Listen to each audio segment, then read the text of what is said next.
Welcome to episode 146 of The Numbers Game. I'm Jace. I'm here with Nick and Marty. How are we going today, fellas? Going well, thanks, Jace. Leading into the festive season, parties are beginning. So feeling very up and about, my friend. How are you, Nick? Looking sharp? Oh, yeah, just doing my best trying to keep up with you, to be honest. But, no, going well after our big interview with Ryan from Dashboard. Just, looking at all the things that we can do inside of our business. I noticed Jace hasn't washed his shirt yet.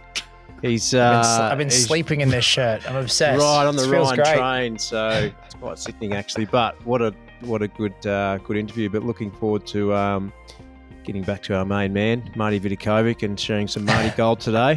How are you, Jace? That's shirt starting to smell or good? Nah, all good. I got sent like a 10-pack of them, so I've just been, it's 10 days straight now, just repping the Dashboard Insights T-shirt. You know, we've got to make sure. Did you get sent those or the Numbers Game team? Just noticed Marty and I haven't got one. No comment. Might have forgot to distribute them to the whole team. I've got one that's... I wear to bed, and then one that I wear to work. So it's working out quite well for me. But no, Marty, you're talking about silly season, the amount of things going on. Greg and I were at the old Melbourne jail for an event the other week, and I just thought, the different ways businesses are, putting on their Christmas parties or end of year events and getting real creative. But Worrells were the business. They do insolvency, and God, they put on one hell of a party, like open bar, cocktails. You roll into the old Melbourne jail, which is like quite a interesting place to go to have a function. You got all the old jail cells and the memorabilia, or call it memorabilia, like whatever you'd call it. There's a string quartet playing Eleanor Rigby Beatles. So it felt like real. There's a bit of a charm to it. And then a live band kicked in, and there was a guy doing caricature drawings, the cartoon dude. Man, it was fun. Of course, Greg and I were the last two people there being asked nicely to leave. But isn't it funny that we're talking about cost saving and businesses winding back, and the insolvency business is absolutely flying and throwing big parties? Yeah, well, don't want to say it, but yeah. Yeah, well, I think given the 2019, 2020, 2021, 2022 was record low insolvency numbers off the back of the ATO putting a bit of a freeze on everything with COVID. Let's just say now that freeze is unlocked, I think the insolvency land is booming. We'll continue to, and it's great to see that a place where, murderers were hanging out is now such a place of joy with Eleanor Rigby playing. And I know since Dashboard Insights, I've been wondering why Jace has been smiling so much. But, Ryan in the previous episode was talking about efficiencies, creating 10x profitability. So, mate, I'm looking forward to the future advisory Christmas party. I don't care where it is, but, Nick and I are just wanting to, just drink some of that gravy, my friend. Well, Caitlin, if you are listening, make sure you get those invites in the mail as soon as possible. We're yet to send them out yet, but yeah, we're looking forward to it. Speaking of Dashboard Insights, this episode is brought to you by the great team at Dashboard Insights who have gotten behind the Numbers Game. They'll connect your data into custom stunning dashboards so you can make data-driven decisions, attract and retain high-performing employees that love access to their data, improve your productivity, your profits, and your cash flow. Check out dashboardinsights.com. Marty V, what do we have on today's episode? Well, I wanted to talk about Black Friday. And I was just thinking in regards to inflation being high, and we're trying to control inflation. Could Black Friday lead to a dark start to 2024? Obviously, we got Christmas sales coming up as well, leading into Christmas, naturally.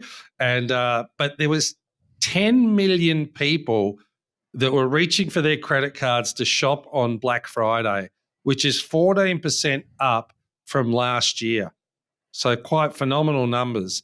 And retail sales volumes that have dropped over the last 3 quarters, which is the first time since the GFC actually, are really exciting. But what I'm starting to see is Black Friday is starting to turn into Black November. You're starting to see all these discounts with sometimes 25% off, 50% off, not only running just for one day, and you see it in the retail stores out there as well as online, that this has become not just a one-day event. This is now expanding for 2 weeks. And I think retailers obviously need to be able to cash in. And look, it's good for the consumer too, getting discounts during these times. So in 2022, they had $7 billion in sales. And what the expectation is that they'll be around about 9.5 to 9.8 billion in revenue for 2023. So again, inflation. Oh my goodness. The average spend per person was $440 this year, which is up from $380 per person in 2022. So some really interesting numbers there to start off with.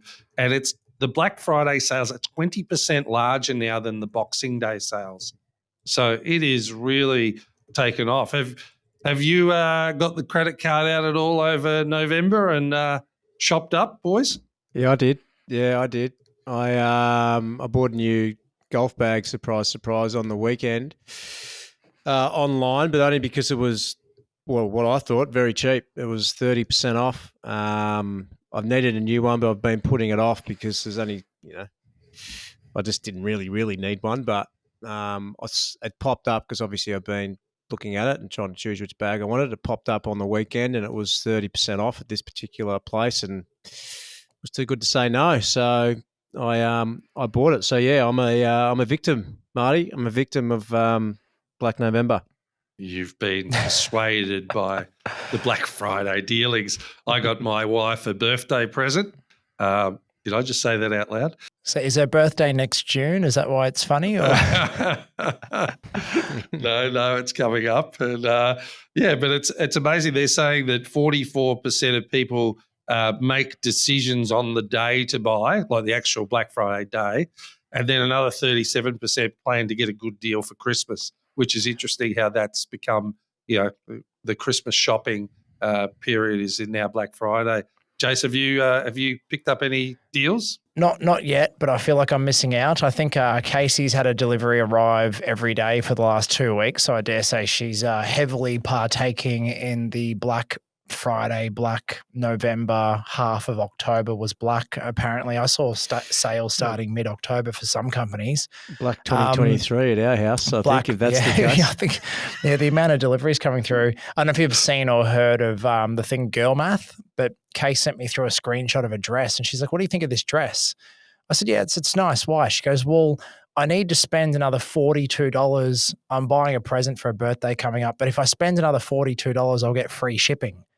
And I'm like, oh man, if this isn't girl math, I don't know what is. But yes, I think Case is heavily partaking. I'm so far not. But you mentioned golf stuff. I did just get a set of clubs off a mate, so I need to get 56 degree or some kind of wedgie thing that I haven't learnt what it is yet. So 56 and 60. Bang, that's what I need. That's boy math. Yeah, boy math. This is great. And because Mike, shout out to Mike at Animal Carpentry, has been sending me links, now all the advertising algorithms know that I'm in the market for some golf stuff. So I've got nothing but golf ads all over my Instagram and other pages. So it's a really, having clients that are in e-com and retail as well, I mean, it's one of those things is like focusing on margin and are they actually profitable by the time they run their ads and discount their products? Did they actually come away from October, November with profit in the tank? And when you are, I guess, ripping into your margin for the sake of keeping up with every other business doing your Black Friday deals, then you risk not getting your Christmas sales because everyone's loaded up for Christmas, taking advantage of a sale. I do really worry about what happens in December and then leading into January 2024 and beyond. So I'm intrigued, that's for sure, as to what the outlook looks like. Yeah, well, I think if we do have an interest rate rise in February, Black Friday is to blame, and the people on the numbers game here, Casey as well has contributed to that interest rate rise. So you know who to call and who to hook up with on Instagram. 2/3 of sales are made online, which is interesting in itself. So it's amazing how many people buy online. I think from even 10 years ago, people would always say, "I'd never buy online. It's too risky." But just how far that economy has come is incredible. And 2/3 of all Black Friday spending will be in 3 categories: clothing, shoes and beauty, 30%, electronics, tech and entertainment, 21%, and furniture and home lifestyle 17%, which are the three major categories. And yeah, I come back to, even though I'm talking about Black Friday tongue in cheek here, I'm coming back to spending habits and behaviours of the general consumer. Because as we've talked about in the podcast, savings have diminished over the course of what's happened with interest rate rises and cost of living. But everyone is up and about for spending when there's a sale. And to me, again, I just want to put it out there, it's never about what you're saving. It's about what you are spending. Mm-hmm. And like you talk about boy math, girl math and all that, but it's like, and every other math that's out there before I get into trouble on something. There's about 200. Can you start from the top and go through? I'm not going to go through the list. I'll send it to the website if we need to. But I just go, to me, there's always like, you've got to have your own discipline. Sometimes you talk about a budget discipline, and we've talked about that in the past and how you need to know your numbers and your expenditure. But what about your savings discipline? And something I want to share with, and this is, me before 35 years of age and after 35 years of age, that made a huge difference for me. I was always really, really good in business in creating good profit margins. So I knew expenses, I knew upside, I knew to create strategy and logistics to make sure I maintained a certain margin. But before the age of 35, that never applied into my personal life. That was basically, what I was earning was going out the door because, I wanted the next best thing. I wanted to keep up with the Joneses and everyone else in the street. And you just find that if you haven't got a buffer of savings, you are just going sideways. Even when you've got assets working for you, you're still not optimizing your position. And one of the big fundamentals I learned after 35 years of age was, how do I ensure that I keep 30% of what I earn, like the net earnings I make personally that I earn, that I keep to either put into a mortgage or to invest in something else, and just orchestrate my life to create that same discipline that I was very good in business, but I wasn't so good in personally. And that was a huge game changer. So it meant if I was making a personal investment decision, that if I couldn't maintain that 30% savings buffer, then I had to question as to what changes did I need to make in order to be able to want to do that and to do that, or not do that. Because otherwise it would always be, I'll just do it, it'll sort itself out. I'll do it, it'll sort itself out. Just go for it, I was very aggressive by nature, very competitive, driven. But that's a good thing in one way, but you need to have boundaries around that drive as well. So I would encourage people to adjust their expenses accordingly, and also just work out what are they going to do to maintain all their hard work for it just to go month to month and not have any upside on that. Just really hone in and create an upside for yourself and make the adjustments personally so you've got it there to put it in your mortgage, create equity, to put it into investment, to grow wealth, make life easier for you as you get older. I wish I could talk to every 20, 25-year-old to be doing that at an early stage. And as you then earn more money, that benefit actually expands for you. And that's the beauty of it. It's all about the right disciplines, and that discipline will expand as you go. We all tend to want to have high leverage, which is risk in itself. We all want to leverage in order to get assets and everything. And sometimes when you're younger, you do need to do that to get into the market. So I get that. But you at least, if you are doing that in early days, you still want to have a buffer that you've got money to put towards something, towards that investment or that home, or even pumping it into your super, whatever the case may be. I want you to get ahead. So, and if you don't know where you're going, you won't get anywhere. And I think that's the thing, how often life gets busy and we don't pay attention to these things. But I find what's really helped me is just having some really simple, basic ratios that I stick to. And when I'm going outside of that, you want it to be a hell of a good reason, and you might be able to orchestrate yourself back to those good ratios within a 3-month period of making a decision. So, I thought I'd just share that because that made a big difference in my life, and just gave myself some self-disciplines to know that the hard work that I was doing was actually going to something that was going to help me personally down the track, which if I didn't change it, it would have never happened, because I would have kept leveraging up. I would have gone to the next opportunity. I would have been very diverse in my interests, which is my natural personality. So I had to create just some simple techniques to make sure I had set boundaries so I could still do that within the boundaries. And that made a big difference for me. So does that resonate, lads? It's a very personal type of way of operating. But, thoughts? Yeah, it's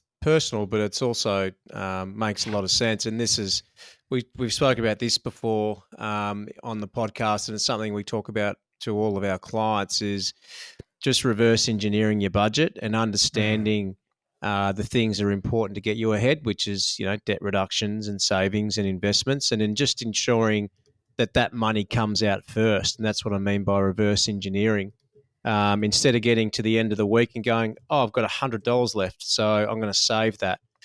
Do your budget, work out what you should be saving each week, which also means you're working out what you should be spending, because the one thing that we need to cover off is the ratio doesn't have to be 30% as it was with you, Marty. Everyone's situation is different. Correct. There's kids, there's school fees, there's all these things, there's mortgages. Your ratio might be 5%. And if that makes sense, then that's actually okay. It's the discipline in sticking to it. But you also have to have in that budget, you also have to have in there your spending, If you're allowing yourself $200 or $300 a week to spend on yourself, that's okay, as long as there's some element of saving in there as well. And when you get paid, the money comes out, goes to the saving account. The money comes out, goes to the wealth creation or debt reduction account, and that's not negotiable. The money comes out and goes to the spending account, and that's what you've got to spend. And once that runs out, you stop and you wait to next week or next month, whatever you're running your budget, whatever time period you're running your budget over, and then you spend that money again. So it's, the ratios are not, well, they are important. Don't spend 99% and save 1%. But what I'm saying is 30% can sound daunting to some people. So the ratios can be what works for you. It's just finding the discipline to stick to them. And if during October, November, and December you're in a negative ratio because of Black Friday and Christmas, just make sure that for the other 9 months of the year, you're in a bigger positive ratio to make up for that. Looking at you, Casey, if you're listening.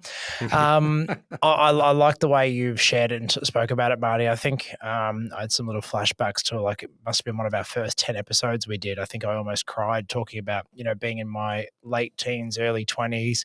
I had credit card debt. I was hopeless with money. I was just spending to try and keep up with, studying at uni, but just I wanted to live a good life, like ahead of, beyond my means and ahead of my time. And, I financed the better car because I didn't want to drive the not so nice car, and I just made some bad decisions. So, it's all about creating that budget, creating good habits, as you talked about, Marty, and starting with something that's manageable and to build those good habits. So, now actually having, a method to the madness of, X amount of the salary goes away. And as you said, Nick, it's the first thing that needs to move out of the way, because if it's in your account and you can see it, you can spend it and touch it, it's too easy to buy the extra coffee or to have the targeted ad pop up on Instagram and go, actually, yeah, I wanted that, and buy it. And you see the money in your account.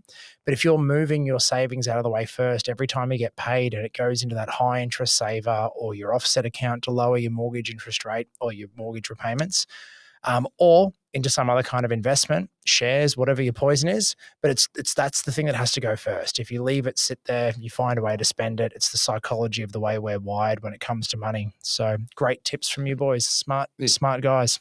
Yeah, and I like the fact, like when we talk about budgets, yes, we want to save money, given high cost of living. But a lot of people don't think about that 30%, even as an emergency fund. Like if something goes wrong, that you've got that as a backup. Like you said, Jace, even if you put it in a high interest account, you put it in shares, but also no one understands the compounding effect of that discipline and what that does for your life. And that's why financial planning is important, so you get an understanding of what that upside is for you. And like I said, you can choose that number regardless of how challenging it might seem. And a lot of the times it's challenging because of the ego. And I know a few people who want to have discretionary money left over to invest, even during these times, have taken some pretty what people would think are drastic measures, like sold a car that is a high expense car, that they want something that's cheaper and, more economical, because they want to have money to set aside for their future.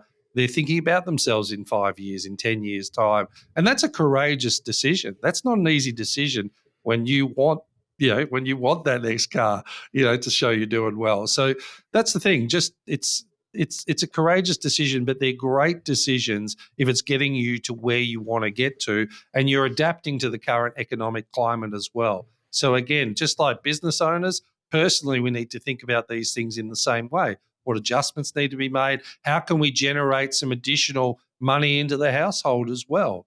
Not to stress people more by having to work more, but sometimes there's some clever ways. It might be eBay. It might be, lots of different ways you can generate income, that you can put away something for yourself and your family. So just want people to get thinking on that, budgeting, but also putting money aside so you can still continue to build wealth in any market. So, hope that's helpful. Thank you, Marty, for sharing, and thank you to Dashboard Insights for their sponsorship. The right information to the right people at the right time. Thanks for listening, and until next time. Well, the way we're going, we might have grey December. Game over.